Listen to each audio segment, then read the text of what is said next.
तो power politics की शुरुआत करते हैं। बड़ी खबर है, यूपी से राज्यपाल से मिलने पहुंचे हैं मुख्यमंत्री योगी आदित्यनाथ। राजभवन में आनंदीबेन पटेल से मुलाकात होगी और कैबिनेट विस्तार के लिए राज्यपाल से मुलाकात की खबर इस वक्त सामने आ रही। राज्यपाल से मिलने पहुंचे हैं मुख्यमंत्री योगी आदित्यनाथ। आपको बता दें कि मंत्रिमंडल विस्तार चुनाव से पहले तमाम जो समीकरण हैं उनको साधने की कोशिश की जाएगी सरकार की तरफ से, और कहा जा रहा है कि कुछ नाम इस वक्त हैं जिनको पहली बार मौका दिया जा सकता है। ऐसे में मुख्यमंत्री की यह मुलाकात और इसके बाद मंत्रिमंडल के विस्तार को लेकर जो संभावनाएं इस वक्त दिखाई दे रही हैं, बहुत जल्द नामों का भी पिटारा खुल जाएगा। लेकिन जाहिर सी बात है कि सरकार की तरफ से पहले राज्यपाल को सूचित किया जाता है मुख्यमंत्री की तरफ से। मुख्यमंत्री इस वक्त राजभवन पहुंचे हैं आनंदीबेन पटेल यानी कि राज्यपाल से मिलने, और ये वही फ्लीट जो मुख्यमंत्री का आगे गुजरता हुआ दिखाई दे रहा है राजभवन पहुंचा, वो हम आपको दिखा रहे हैं। राजीव ओझा हमारे साथ, हमारे सहयोगी जुड़ गए। राजीव, इंतजार खत्म होने वाला है।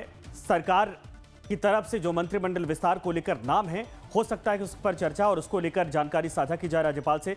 क्या अपडेट है, क्या कुछ जानकारी साफ हो पा रही है?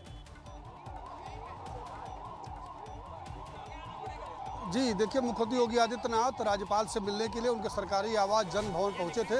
अब वो निकलने वाले हैं, उनके बाहर निकलने का अलर्ट भी हो गया है। हमारे पीछे देख रहे होंगे कि पुलिस की गाड़ियां सक्रिय हो गई हैं और मुख्यमंत्री का काफिला निकलने वाला है। बहुत जल्द वो यहाँ से निकल के जाएंगे। आज मुख्यमंत्री के साथ उनके अपर मुख्य सचिव संजय प्रसाद भी गए हुए हैं। इससे माना जाता है कि कल मंत्रिमंडल को विस्तार को लेकर के जो शपथ ग्रहण का समारोह होगा उसकी तैयारियाँ भी होंगी साथ में, तो इस वजह से वो साथ गए हैं। और राज्यपाल से एक औपचारिक तौर पर मुख्यमंत्री को सूचना दी जाती है। कई बार मंत्रियों के नाम भी दिए जाते हैं और एक औपचारिक अनुमति उनकी ली जाती है। जो शपथ ग्रहण समारोह का एक आयोजन होगा राजभवन में ही होता है और उसका समय भी तय होता है कि कितने बजे कार्यक्रम होगा। तो यही संभावना ज़्यादा है कि आज इस मीटिंग में वही समय तय होगा और राज्यपाल का एक औपचारिक तौर पर समय भी मुख्यमंत्री लेते हैं। और काफ़ी नाम चर्चा में चल रहे हैं वैसे, लेकिन कुल मिलाकर के ये है कि 6 जगह मंत्रिमंडल में खाली है, वो 6 जगह भरी जाएगी। लेकिन चर्चा ये है कि 9 मंत्री बनाए जाएंगे। इस तरह से सरकार से 3 मंत्रियों की छुट्टी भी हो सकती है।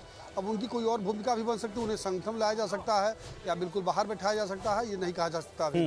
लेकिन 9 नए चेहरे मंत्रिमंडल में आएंगे, इसकी पूरी संभावना है, जिसमें 3 जगह बनाई जाएगी और 6 पहले से खाली है। जी ये बिल्कुल सही आपने कहा राजीव। और ये तस्वीरें जो इस वक्त आ रही हैं, ये देखिए, ये निकलने की तस्वीरें हैं क्या, जरा बताइए इसको। जी बिल्कुल, मुख्यमंत्री काफिला निकल रहा है राजभवन से और इन्हीं गाड़ियों में किसी एक में मुख्यमंत्री हैं और मुलाकात उनकी हो चुकी है राज्यपाल से। यानी जो बैठक की औपचारिकता थी वो समाप्त हो चुकी है। जो भी समय तय हुआ होगा वो समय तय हो गया, कर लिया गया होगा। अब उसकी एक औपचारिक सूचना कब सरकार की ओर से आती है, ये देखने वाली बात होगी। इस संभावना पूरी है कि कल मंत्रिमंडल विस्तार की सहमति बन गई है और समय भी लगभग इस मीटिंग में तय कर लिया गया होगा। क्योंकि अपर मुख्य सचिव मुख्यमंत्री भी साथ गए थे, इसलिए शपथ ग्रहण पर ही चर्चा हुई होगी और समय पर भी बातचीत हुई होगी और इंतजामात के बारे में बात हुई होगी, कहाँ इंतजाम होगा। जनरली राजभवन के अंदर एक गांधी सभागार है, उसी में शपथ ग्रहण समारोह हो जाता है, कई बार खुले लान में भी हो जाता है। ये सारी तैयारियों पर चर्चा आज हुई होगी यहाँ पर। जी बिल्कुल सही कहा आपने राजीव, शुक्रिया इस पर तमाम जानकारी के लिए। तो देखिए, मुख्यमंत्री जब राजभवन पहुंचे वो तस्वीरें हमने आपको दिखाई और कहा जा रहा है कि अनुमति ली गई और हो सकता है जानकारी भी साझा की गई होगी कल के समय को लेकर, और कल मंत्रिमंडल विस्तार होने वाला है। बढ़ते आगे पावर पॉलिटिक्स में, बंगाल में बीजेपी की सरकार के गठन के बाद यूपी में कैबिनेट विस्तार की सुगबुगाहट तेज हो गई है। बंगाल से लौटने के तुरंत बाद सीएम योगी की राज्यपाल आनंदीबेन पटेल से मुलाकात हुई और इस पर यह मोहर लग गई है कि कैबिनेट विस्तार अब कल पूरी तरीके से संभव है। यूपी में योगी आदित्यनाथ सरकार अगले साल होने वाले विधानसभा चुनाव की तैयारी में जुट गई है। योगी सरकार के दूसरे कार्यकाल का दूसरा मंत्रिमंडल विस्तार जल्द होने की चर्चा है और मुख्यमंत्री योगी आदित्यनाथ के बंगाल दौरे से लौटने के बाद राज्यपाल आनंदीबेन पटेल से मुलाकात उनकी हुई और सूत्रों के मुताबिक मंत्रिमंडल विस्तार की तैयारियों को अंतिम चरण में इसको देखा जा रहा है। अगले साल होने वाले यूपी विधानसभा चुनाव से पहले उत्तर प्रदेश में मंत्रिमंडल विस्तार की उल्टी गिनतियां शुरू हो गई हैं। मुख्यमंत्री योगी आदित्यनाथ की राज्यपाल से मुलाकात में इसको लेकर चर्चा भी हुई है। सूत्रों का दावा है कि मंत्रिमंडल विस्तार अब कभी भी किया जाएगा और योगी मंत्रिमंडल के विस्तार से लेकर भारतीय जनता पार्टी के प्रदेश संगठन के पुनर्गठन में सामाजिक समीकरणों के साथ साथ जातीय और क्षेत्रीय संतुलन को भी साधने की एक बड़ी कोशिश इसमें नजर आएगी। 2027 के विधानसभा चुनाव से पहले उत्तर प्रदेश में समाजवादी पार्टी के पीडीए काट की रणनीति के तौर पर भी मंत्रिमंडल विस्तार और संगठन के पुनर्गठन में उसकी झलक देखने को मिलेगी। बीजेपी की कोशिश है कि सरकार और संगठन में बेहतर समन्वय और तमाम स्तर पर जो जाति समीकरण के साथ साथ सामाजिक और क्षेत्रीय संतुलन साधने की उसकी रणनीति है उसे आगे बढ़ाया जाए, जिससे विधानसभा चुनाव में इसका पूरा सियासी फायदा उठाया जा सके।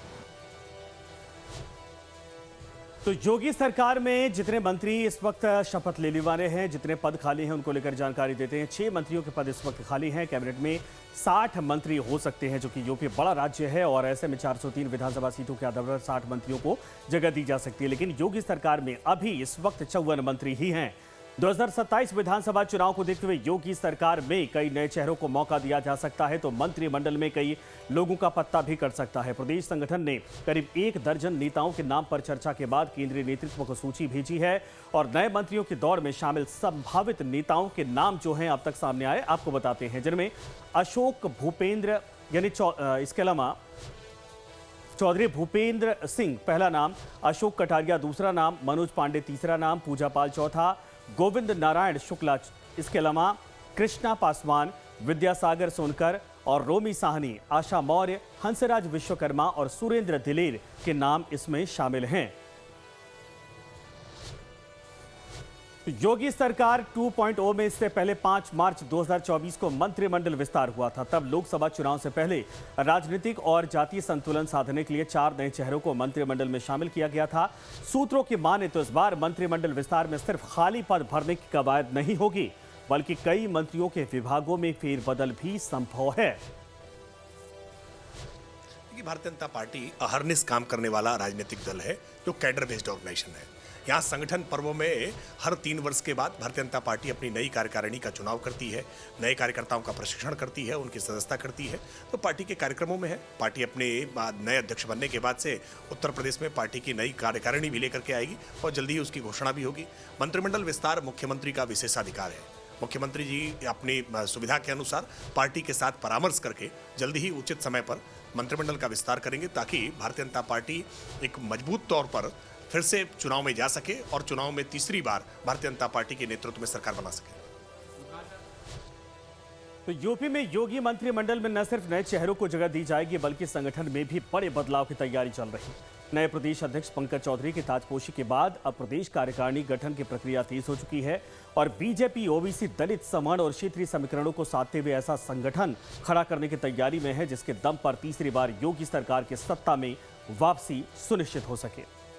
तो यूपी में संगठन को मजबूत करने की कवायद में देखा जाए, संगठन में जातीय संतुलन पर फोकस किया जा रहा। पूर्वांचल पश्चिम में संतुलन साधने की रणनीति है। यूपी में ओबीसी और दलित वोटरों तक पहुंच की बात है और चुनाव से पहले बूथ स्तर पर पार्टी को मजबूत करने की रणनीति पर भी मंथन किया जा रहा। असम और बंगाल में बम्पर जीत के बाद बीजेपी उसी फॉर्मूले के तहत यूपी चुनाव में उतरने की रणनीति पर काम कर रही और 2029 में लोकसभा चुनाव में जीत के लिए यूपी का चुनाव जीतना बीजेपी के लिए बहुत जरूरी है। यूपी देश का सबसे बड़ा राज्य है और यहां संगठन और सरकार दोनों को मजबूत करके बीजेपी आने वाले चुनाव की तैयारी कर रही है। तो आप जानते हैं कि बीजेपी बहुत आगे की प्लानिंग करती है, आगे को लेकर के चलती है।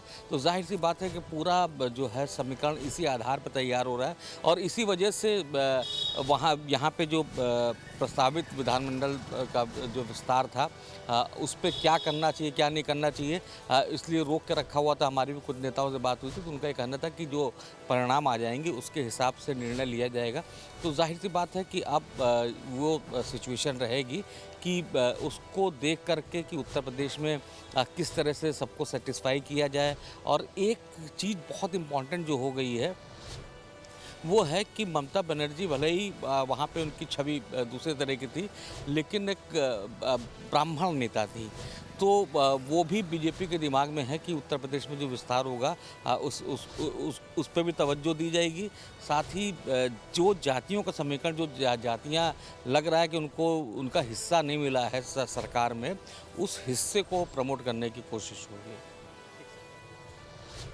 तो योगी कैबिनेट के विस्तार पर लखनऊ से लेकर दिल्ली तक नजर सिर्फ इस बात पर टिकी है कि आखिर योगी टीम में कौन शामिल होगा और किसका पत्ता कटेगा।